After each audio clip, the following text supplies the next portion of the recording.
Alright, hey everybody, it is Tony and I am back. 3 TTMs for you again on this Wednesday. So let's get started with the first one, and it comes from the gridiron, and it is J.J. Birden.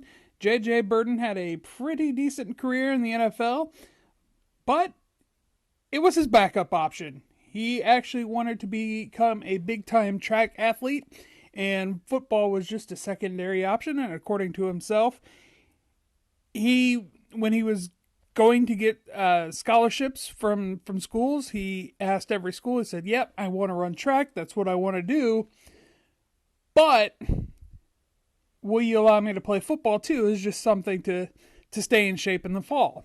And all the schools said no, except Oregon, which, if you know anything about track, Oregon is the place to be if you are a big-time track athlete.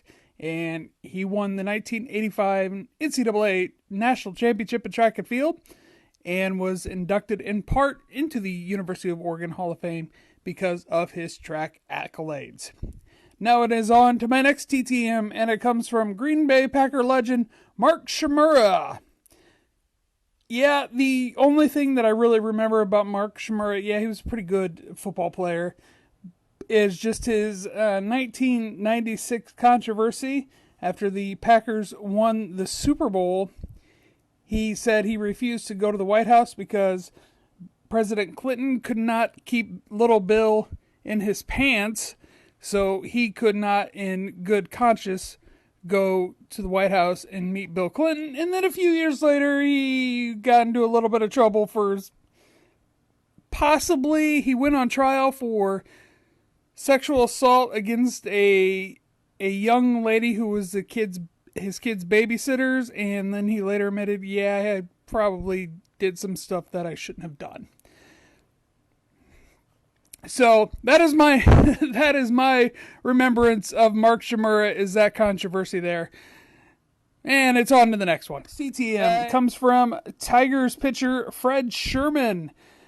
Fred Sherman is just one of those guys that time has probably forgotten, and you probably, if you were a baseball fan back then, probably don't have much knowledge of Fred Sherman because he wasn't a dominant pitcher. He was a bullpen guy, sometimes a starter, sometimes a closer, as pitchers were back in the day. I tried to look up his information about playing at Ohio State, and it looked like he only went to Ohio State for a semester and then was drafted. He was first drafted by the Twins. The Twins, I guess, traded his rights to the Tigers, and then he played in the Tigers minor league system for 5 years before he got the call-up in 1969, and in his big league debut, gave up a home run to Carl Yastrzemski. I mean, if you're going to give up a home run, might as well give it up to a Hall of Famer, right?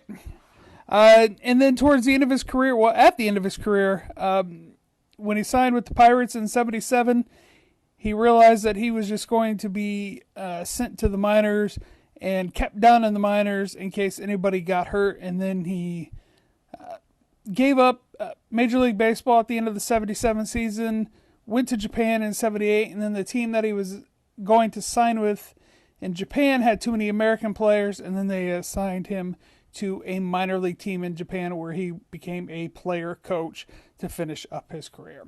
So that is all I have for today. Thanks for watching, everybody. Have a good one. Bye-bye.